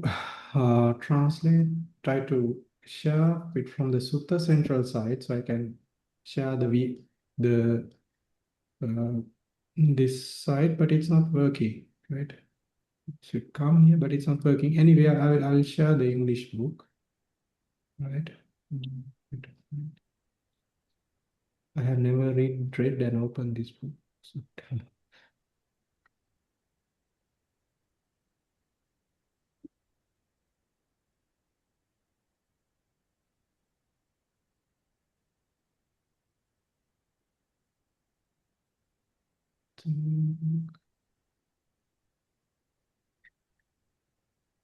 English terms for that. Karma come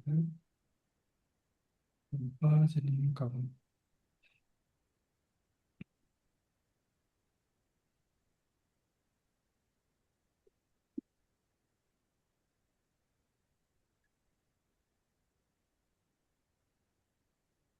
Shall we answer another question till I find this thing? I think I kind of Google myself. There is the sutta called Kula Dusaka. I read that, and it will mention about those kind of behavior, like they were dancing, they were Yes. There is a sutta, right? I don't know. yes. I don't know. I just Googled. I don't know if it related. It have kind of Yes. this same context. Maybe that sutta should explain.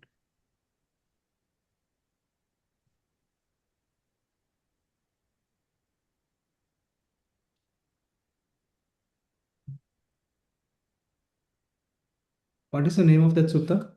It's called Kula Dusaka. Is it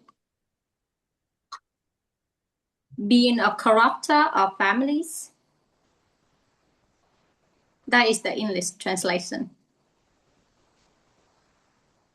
Yes. Yes, this is exactly which it's Nikkei, it's in.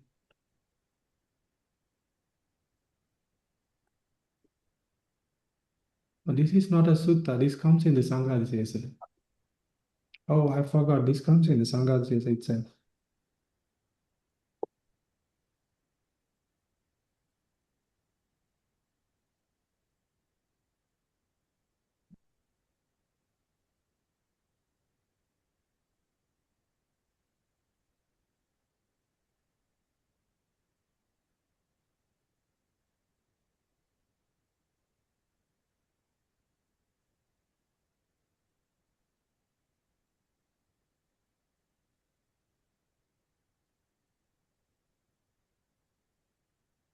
Yeah. So can you read here, right?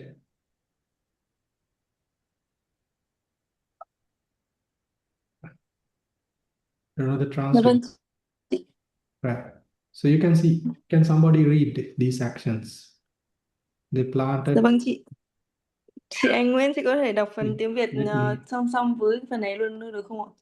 Okay, first translate, okay? Dạ vâng chị, dạ vâng con xin lỗi.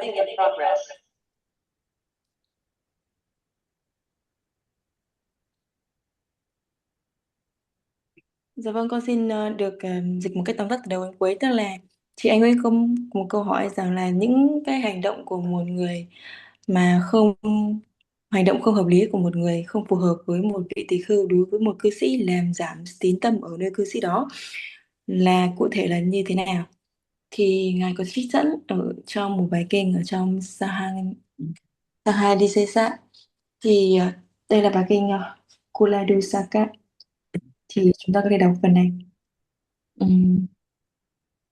Thì chị Anh Nguyễn, chị có thể đọc phần này luôn giúp mọi người được không ạ? Dạ, vậy mình đọc cái phần thầy bôi đậm hay là mình đọc từ đầu không, chị đọc phần tiếng Việt của phần được bôi đậm.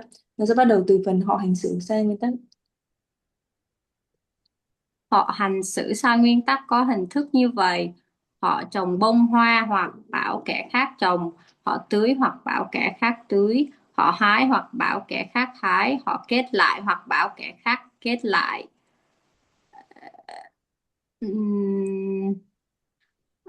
Họ làm hoặc bảo kẻ khác làm tràng hoa kết một mặt, họ làm hoặc bảo kẻ khác làm tràng hoa kết hai mặt, họ làm hoặc bảo kẻ khác làm thảm hoa, họ làm hoặc bảo kẻ khác làm vòng hoa, họ làm hoặc bảo kẻ khác làm vòng hoa đội đầu, họ làm hoặc bảo kẻ khác làm vòng hoa đeo tai, họ làm hoặc bảo kẻ khác làm vòng hoa che ngực, họ đem tặng hoặc bảo kẻ khác đem tặng tràng hoa kết một mặt, họ đem tặng hoặc bảo kẻ khác đem tặng tràng hoa kết hai mặt, họ đem tặng hoặc bảo kẻ khác đem tặng thảm hoa, họ đem tặng hoặc bảo kẻ khác đem tặng vòng hoa, họ đem tặng hoặc bảo kẻ khác đem tặng vòng hoa đội đầu, họ đem tặng hoặc bảo kẻ khác đem tặng vòng hoa đeo tai, họ đem tặng hoặc bảo kẻ khác đem tặng vòng hoa trên ngực cho những nữ gia chủ, các cô tiểu thư, những cô gái trẻ, các cô dâu, những cô tớ gái của các gia đình.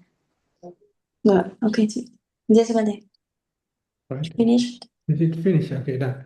Okay, so these are these actions, but I mean, this in the commentary it explains about the details on that, right? So I mean, it says in the first part, it says they planted flowering trees, right?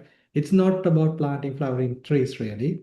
It's mentioned that they plant these flowering trees and they flower it and they watered and pluck them and they make garlands and tie them together and they give it to the lay people for their things, right? To do their stuff like that, right?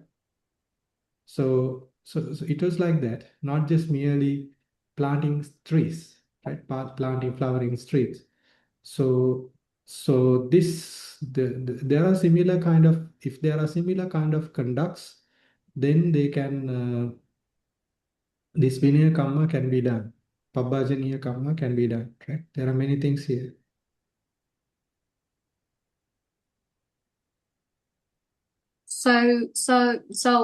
Okay, so reading these kind of the more about the rules, so I think kind of then these kind of practice I have seen, you know, in Mahayana, for example, dancing, giving flowers for lay people, and singing themselves.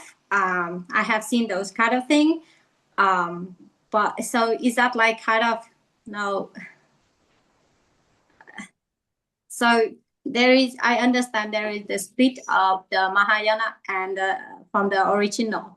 So this it means like, so according to Vinaya, then those Mahayana doing those kind of activity, then they should then be like part of the Sangha, or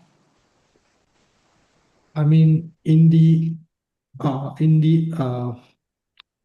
from a Theravada point of view, we do not consider the Mahayana as the Sangha, no? Now, because the lineage, we don't know, we are not sure about the lineage and how the lineage should be transferred and all. Those are very clearly mentioned in our Theravada scriptures.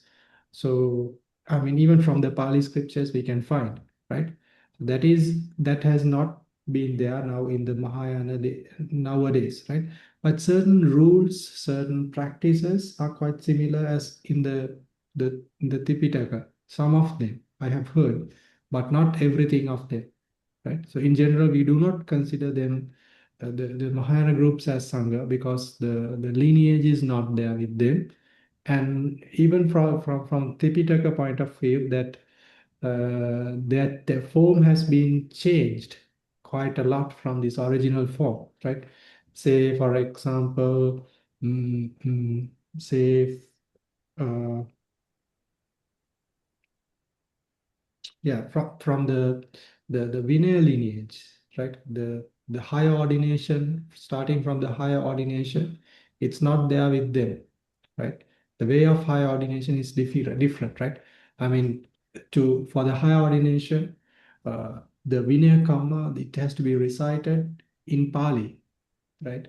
So now what happened after few centuries, the Mahayana groups we mentioned, I mean, they started adopting Sanskrit as the original language, right?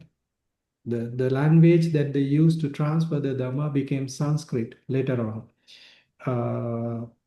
And then I mean, our Lord Buddha, he prohibited to translate this Dhamma into, translate me into to keep this oral tradition uh, uh, in it should be in Pali. It cannot be transferred in another language. So they change everything. And later, the Mahayana now, even the Mahayana that we see nowadays, it does not have even the Sanskrit with them too, right? Because later it was brought to China. In the China, it was translated into Chinese. And it's pretty much a Chinese kind of a Buddhist lineage that we see as the Mahayana, right? So it's yes. very far away from the original teaching. I have heard, I have kind of know that one rule is that for lay people or kind of a karma behavior, if kind of you kind of scold someone who doing, you know, they are living the noble life, and then we kind of criticize them, And in this case, when I kind of see a monk like from Mahayana, or it doesn't mean that a Theravada monk ultimately they are doing good, but I mean, when I see these kind of activities, then I kind of have kind of, you know, unwholesome mind toward them and then criticize. Then it's just like I create very bad karma because I prevent them from they're doing their noble life. Yes, yes, I understand. Yeah. But I just want to ask you a kind of like advice, like what to kind of the attitude toward these kind of seeing those things. Yes. What I do is that, see now these people, these Mahayana monks, especially the followers I have met, they are very good people, right? In terms of their heart, mostly they are very kind and generous and gentle people, more than the Theravada people. I don't know what's wrong with the Theravada people. The Theravada people are quite arrogant, right? And you don't see that part in the Mahayana people, right? If I mean, there are two ends of it. The Theravada people are arrogant, and from a Theravada, it's not fair. I'm stating that, right? So the Mahayana people might sound little bit with less wisdom. That's what I can see, right? It's not right to say in that way as a Theravada monk, but I feel so, like they find following something. It's like, if you want water, if you squeeze if you squeeze sand, you cannot take water out of it, right? So it's, for me, it's like that. I see them as like that. They're doing something which is not going to give many good results, right? So uh, that's what I see.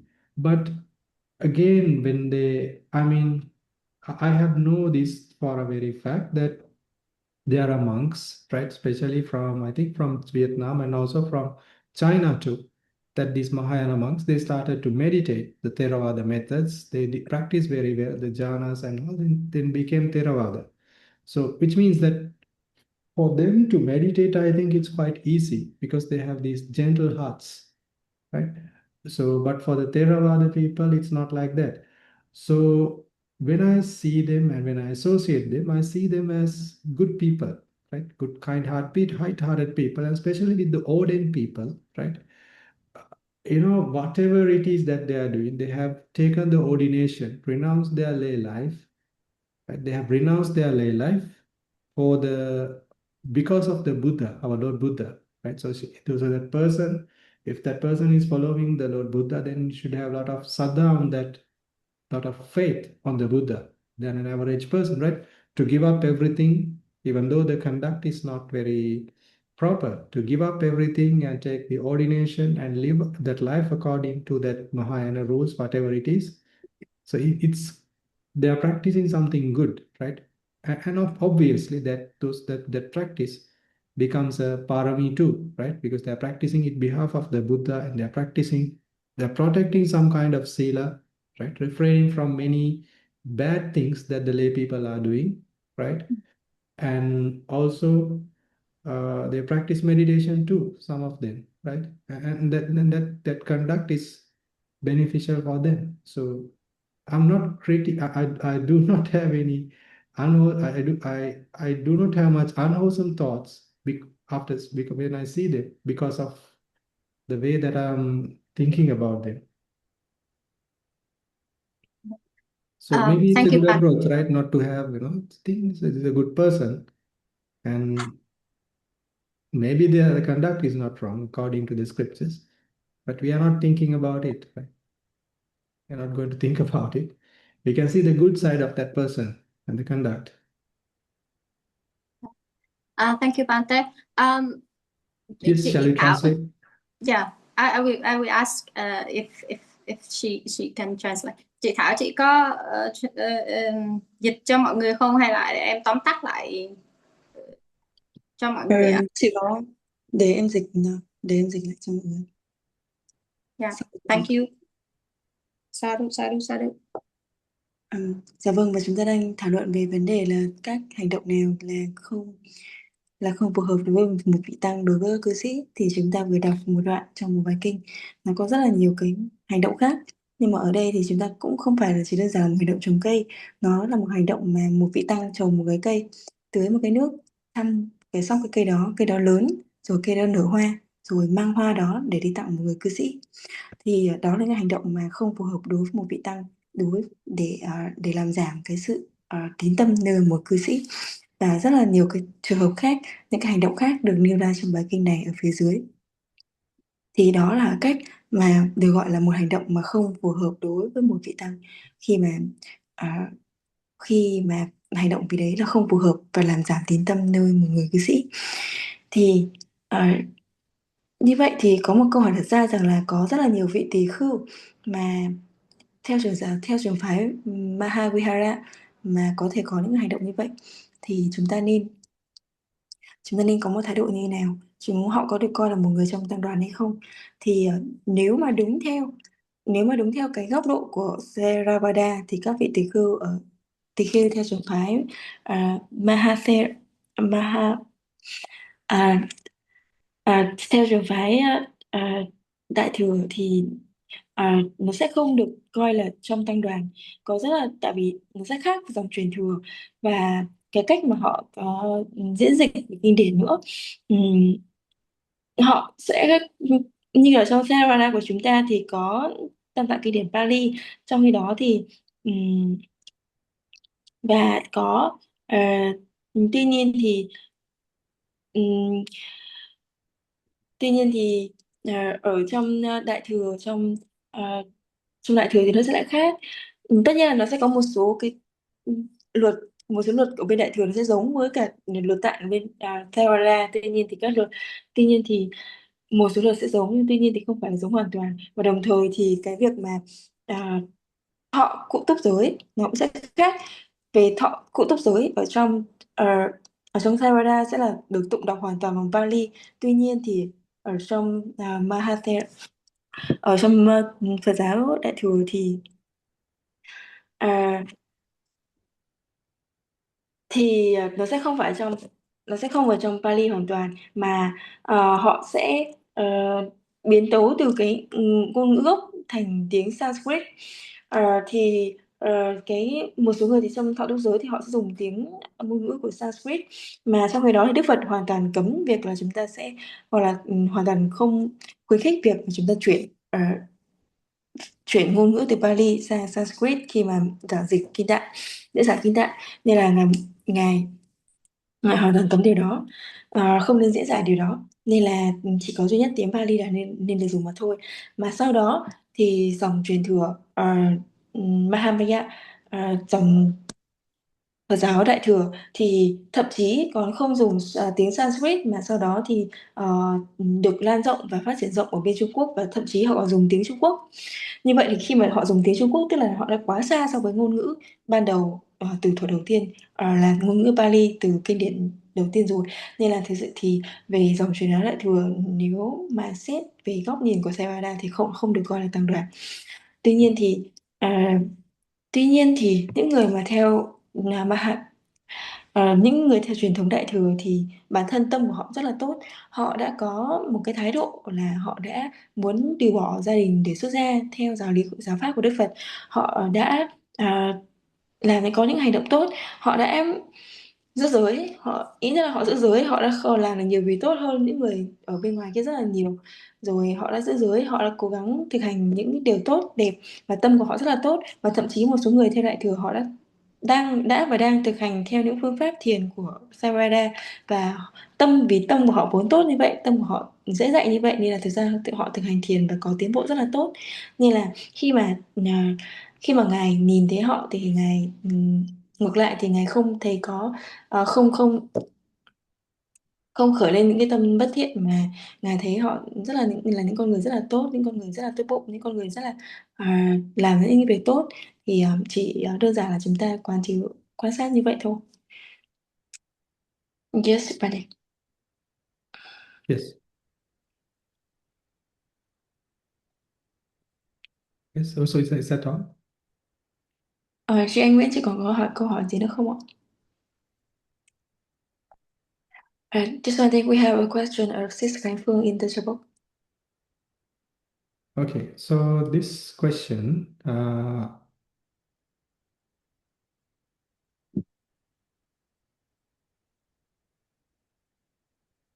yes, for number one, it's correct that that monk has to go to the probation period. So it can be a parivasa or a manatta, depending on whether he depending on the situation.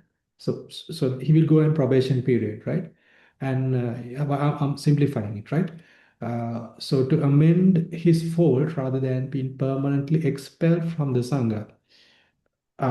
Yes, the second, the one who commits the sangha disesa is not expelled from the sangha, right? He's not expelled from the sangha, but he merely commits a sangha disesa offense, right?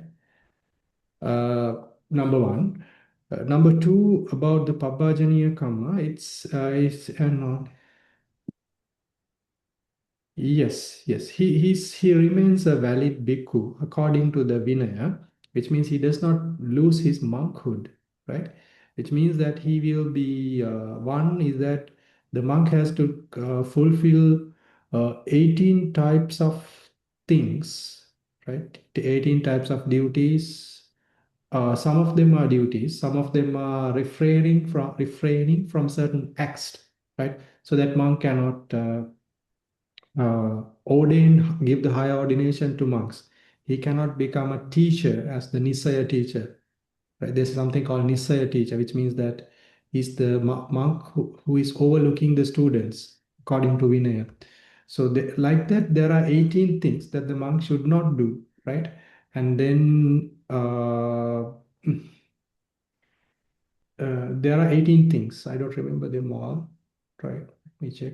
Anyway, I will not go into that detail, but after certain period, after that fulfilling those duties, and that monk, that status of being expelled is removed, right? Uh, he will be not be considered as an expelled monk, right? The sangha will accept him later on, but he cannot live in that same monastery, in that same village again in his entire life, right? Assume if he does that, uh, his conduct was bad in this village, he cannot live in this village again, like that.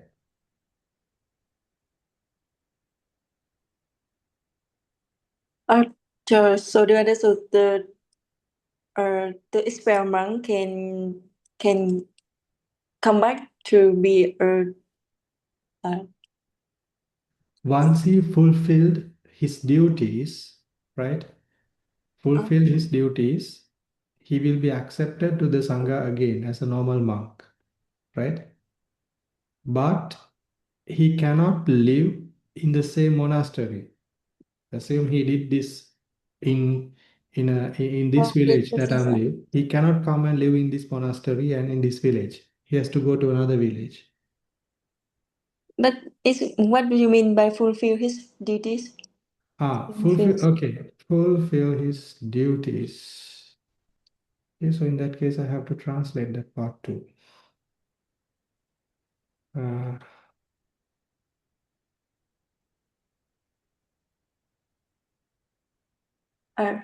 Dạ vâng, con xin phép được dịch một chút xíu về câu hỏi của chị Phương. Thì câu đầu tiên đó chính là về tội tăng tàn. Thì vị tỳ kheo phạm tội tăng tàn thì ở cuối sơ đồ lúc đầu á, thì lúc mà chúng ta giải thích về về vấn đề này thì vị ấy sẽ trải qua một thời gian chịu phạt biệt chú để sửa sai. Thì điều này là đúng ạ, tại vì với bất kỳ một vị tăng nào phạm tội tăng tàn thì họ sẽ đều phải sau khi mà tức là ở cuối sơ đồ đó chính là sau khi mà vị ấy không nhận lỗi của mình thì vị ấy sẽ được coi là phạm tội tăng tàn, và vị ấy sẽ cần phải qua thời gian chịu phạt biệt chú đó. Ờ, và vị ấy sẽ phải làm sao để có thể sám hối và có thể được sau khi để chịu tội biết tăng toàn. Còn vị ấy sẽ không bị trục xuất khỏi vĩnh viễn khỏi tăng toàn, vì tội trục xuất thì nó sẽ liên quan đến bất cộng trụ, không phải liên quan đến tội tăng tàn. Và thứ hai là chính là về hành sự trục xuất.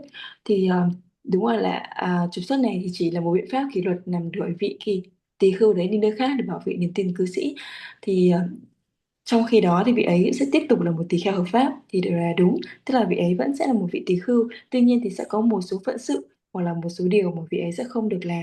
Nó bao gồm 18 điều, ví dụ như là vị ấy sẽ không được thọ cụ túc giới cho các vị sa di hoặc là các vị khác, hoặc là vị ấy sẽ không trở thành một Nisaya Nisaya teacher, tức là một vị giáo thọ sư giảng dạy. Và rất là nhiều nhiều khác nữa, thì sẽ có một số giới hạn đối với vị ấy.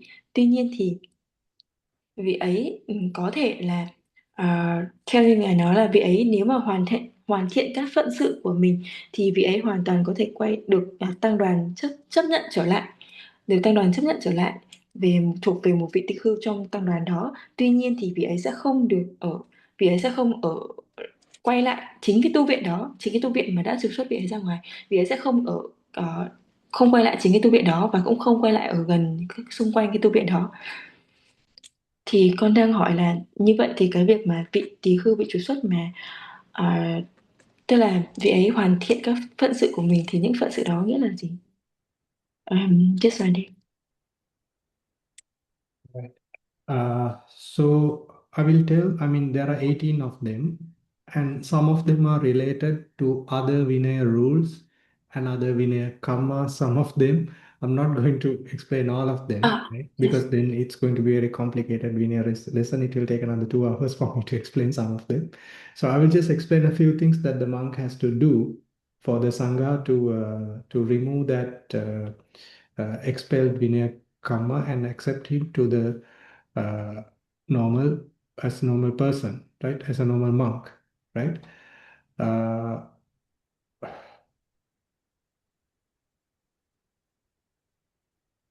right. So he cannot give the higher ordination, cannot be a Nissa teacher, he cannot ordain the new Samaneras, he cannot accept the accept the Bhikkhunovada Sammuti, which means for the monks to admonish the nuns, they have to get uh, the agreement of the Sangha through a Vinaya Karma, right? To get that, for the monk needs many qualifications, really, right? The monks has to be 20 vasa, has to fulfill many other things from the Vinaya, and he has to know some parts of Abhidhamma also to admonish the nuns, because it's very difficult to deal with the nuns, right? So if they ask difficult questions, the monks needs to have the ability to answer them, and that monk should not have any kind of accusation for any bad conduct, right? And then there are many other qualifications, right? To become a bhikkhuniyavada monk, right? So he cannot accept that kind of agreement from a Vinaya Karma.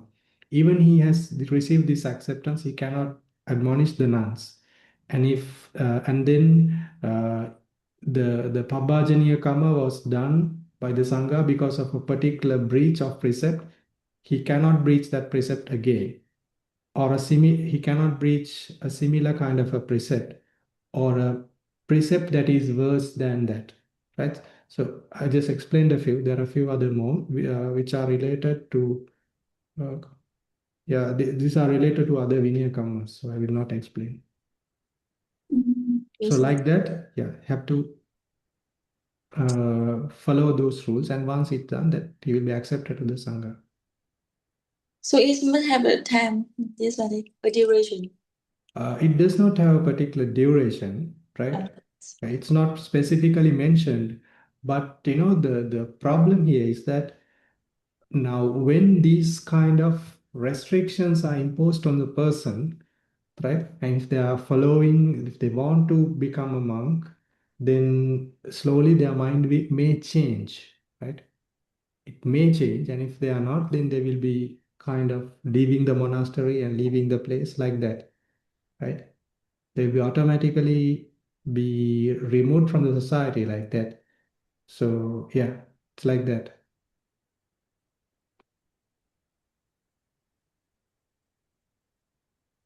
So I just want to confirm that the 18 kinds of duty is almost like the things that the monk should not do. The Yes, that yes, that's monk should not do. should not do, and also have to apologize. I think have to apologize to Sangha too. Dạ Yeah, vâng. yeah. Not apologize. It does not mention about apologize, but yes, yes. I'm not sure with the. No, those are the 18 things that they have to do. Yes. Dạ vâng, ừm, dạ vâng, thì những cái điều mà vị tỳ khưu mà vị trục xuất đó mà cần phải hoàn thiện, phận sự cần hoàn thiện, đó chính là 18 cái phận sự mà vị tỳ khưu đó cần hoàn thiện đó. Thì những cái phận sự này là chủ yếu là những cái điều mà vị tỳ khưu đấy nó không nên làm.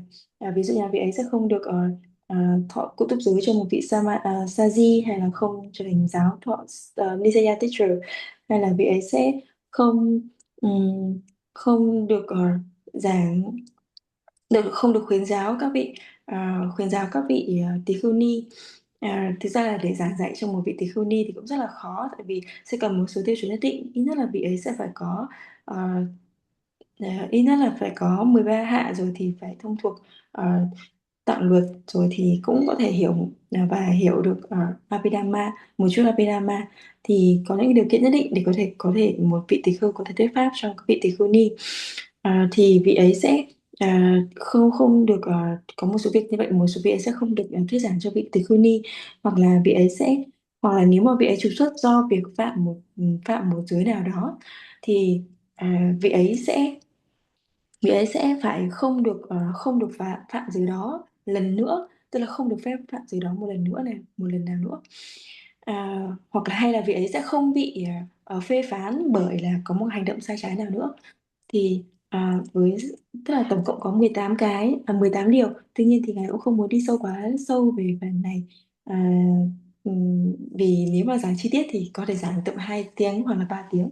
Thì khi một vị tỳ khưu có thể hoàn thiện được hết tất cả những cái phần này, những phận sự này, thì tăng đoàn có thể chấp nhận lại vị ấy quay trở lại với tăng đoàn, chỉ là sẽ không được vào tăng đoàn của chính cái tu viện mà đã trục xuất vị ấy ra ngoài. Yeah, I have a document which I have prepared some times ago about these 3 types of qualifications of a monk. I will share it with you if you.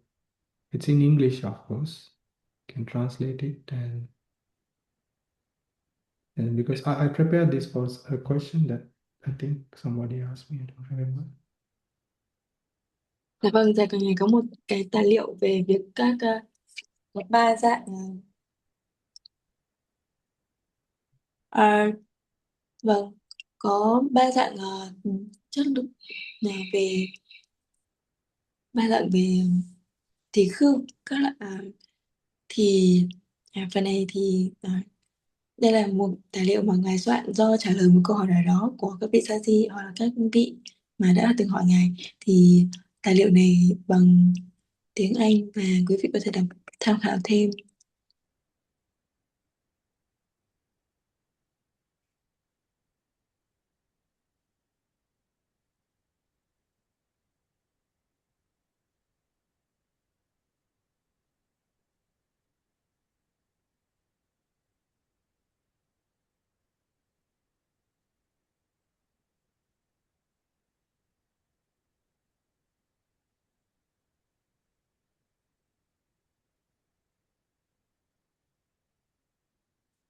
Okay. Yes. So any other questions before ending the session this week?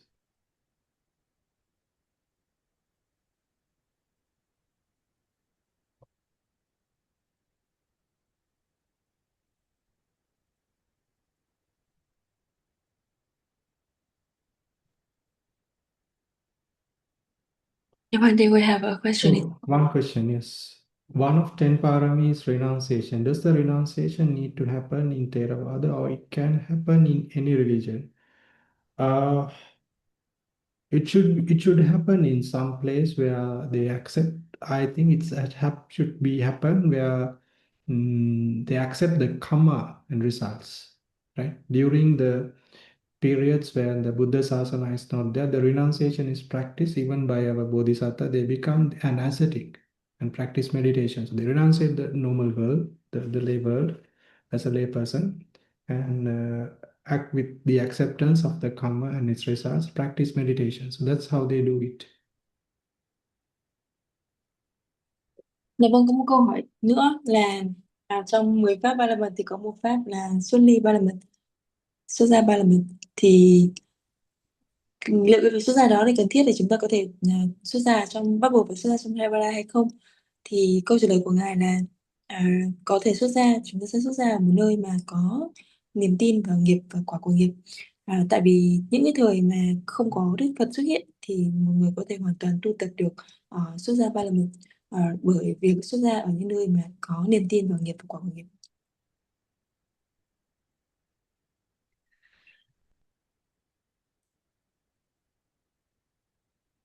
So it can be in Jainism. It can, but I think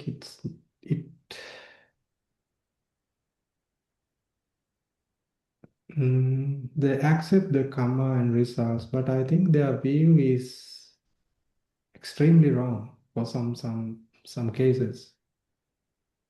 I'm not a special, I don't know much about this Jainism, right? So most probably what I mentioned is here, it's about not the things like Jainism, it's about becoming an ascetic and practicing the meditation like that, right? For the Jainism also, I think they can practice the jhanas too. To a certain extent, they can practice. Still, it counts. It counts as it may be, I mean, in a very indirect way, it can support them toward a nibbana, but the view is not right. The viewpoint is not right, because say now how it will help is that assume somebody because of a bad karma takes the Jainism and then renounce and practice meditation. The samatha they practice, especially the samatha meditation, right? And then if the good karma appear in that person, maybe in the next life, they start meditating, right? Assume that they start practicing the Buddhism again for some reason. So the practice they had in the previous life, it's definitely going to help. The jhanas they attain in the previous life is going to help them to gain more parami in the following life. It can happen like that.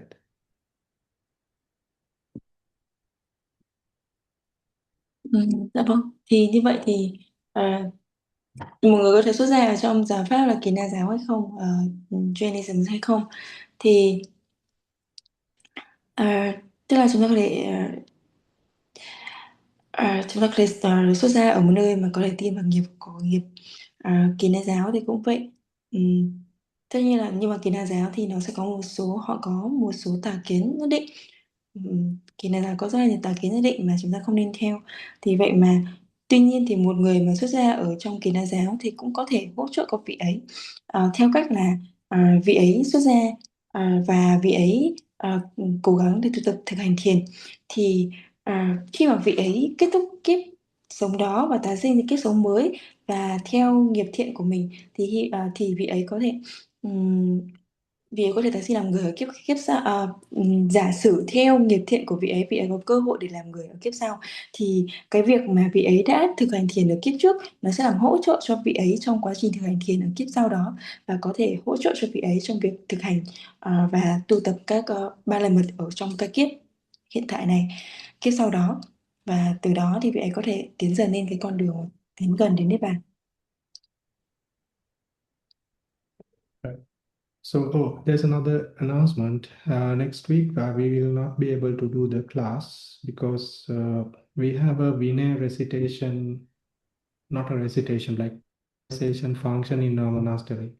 That many monks from other monasteries will come to our monastery And for 2 days, we will have they will recite the Vinaya, and also I think there's a Vinaya discussion too among the monks. So I have to participate in these things, and so we won't be able to do the class, right? Dạ đúng. Yes, Monday. Dạ vâng, và lớp học của chúng ta sẽ được nghỉ vào tuần sau do Ngài bận phận sự. Và chùa Ngài thì 2 ngày cuối tuần sau sẽ có rất là nhiều vị tăng các nơi khác tới và sẽ cùng nhau tụng đọc Vinaya và sẽ có một buổi để thảo luận về ờ, thảo luận về Vinaya luôn, nên là Ngài sẽ không thể tham dự vào lớp học của tuần sau. Chúng ta sẽ gặp nhau vào tuần sau nữa. Chắc là chúng ta sẽ kết thúc lớp học ở đây. Nếu mọi người có bất kỳ câu hỏi nào thì có thể gửi cho ban tổ chức và chúng con sẽ gửi lại Ngài. Yes, Vande, so we can conclude the class today. So we would like you to guide us on sharing merits. Okay, sadhu. Okay, so first we share the merits with the deities. So the merits we accumulated by learning, by teaching, translating, preparing the slides, discussion, and many other activities. May all these karma we share with the deities. May they rejoice on our merits, and may they be very blissful, and may it be a supportive factor for them to attain Nibbana too, and may they protect us too in our conduct. Dạ vâng, và đầu tiên thì chúng ta chia phước thiện với các vị chư thiên, phước thiện về cho chúng ta quy bộ giới, chúng ta phước thiện về nghe pháp, chúng ta phước thiện giảng pháp, phước thiện dịch pháp, phước thiện trao đổi pháp, đàm luận pháp và rất là nhiều phước thiện kéo theo đó. Thì hy vọng các vị thiên chúng ta sẽ cùng nhau hoan hỉ với những phước này và xin hãy hộ trì giảng pháp lâu dài và hộ trì của chúng con có được sự tinh tấn và tấn hóa trong giới pháp. Akasattha ca bhummattha devanaga mahiddhika punyantang anumoditva chirang rakhantu sasanam. Akasattha ca bhummattha devanaga mahiddhika punyantang anumoditva chirang rakhantu desanam. Akasattha ca bhummattha devanaga mahiddhika punyantang anumoditva chirang rakhantu mang parang. Ida will share merits with the deceased relatives, our ancestors. May they rejoice on our merits and may it be a supportive factor for them to attain Nibbana. Dạ vâng, và chúng ta chia phước thiện này đối với thân bằng quyến thuộc của chúng ta, nguyện cho họ hoan hỉ những phước thiện này và nhờ cái sự đó thì họ làm duyên của họ giúp có cuộc sống hạnh phúc bình an và duyên đến Niết Bàn. Idammi ñātīnaṁ hotu sukhitā hontu ñātayo. Idammi ñātīnaṁ hotu sukhitā hontu ñātayo. Idammi ñātīnaṁ hotu sukhitā hontu ñātayo. We make a wish that we attain, until we attain Nibbana, to have the association of the righteous friend, and not to have the association of the ignorant. Và chúng ta có một điều ước do cái phước thiện đã tạo thì nguyện cho đến khi Niết Bàn thì nguyện sẽ không gặp kẻ ngu và luôn thân cận các bậc hiền trí. Imina punya kammena mame bala samagamu satan samagamu hotu yava nibbana pattiya. Also we share merits with all the beings and make a wish that we attain nibbana from this karma. Và chúng ta có chia sẻ phước thiện này đều với tất cả chúng sinh, nguyện cho tất cả các chúng sinh những phước thiện này đừng đều nhau cả thể. Idamme punyang asavakkaya vahang hotu. Idamme punyang nibbanassa paccayo hotu. Mama punya bhagang sabba sattanang bhajemi. Te sabbe mi samang punya bhagang labhantu. Buddha sasanang chirang tithatu. Buddha sasanang chirang tithatu. Buddha sasanang chirang tithatu. Sadhu, sadhu, sadhu. Sadhu, sadhu, sadhu. This Dhamma discourse has come to an end. So, on behalf of organizing team, thank you so much, Bhante, for guiding us and on this discourse and right understanding of Dhamma studying and serve as a reason for practice Dhamma leading toward the realization of Nibbana. And we respectfully wish Bhante and all members of assembly good health and lasting peace and joy. Thank you so much, Bhante. Sadhu, sadhu, sukhi hotu, nibbana satu. Thank you so much, Bhante. Sadhu, Thank sadhu, you, sadhu, Bhante. Bhante. Xin cảm ơn bạn tổ chức ạ. Sakhihotu, sadhu, sadhu, sadhu. Sadhu, Thank you. sadhu, sadhu. Thank you, Alice. Sadhu, sadhu, sadhu.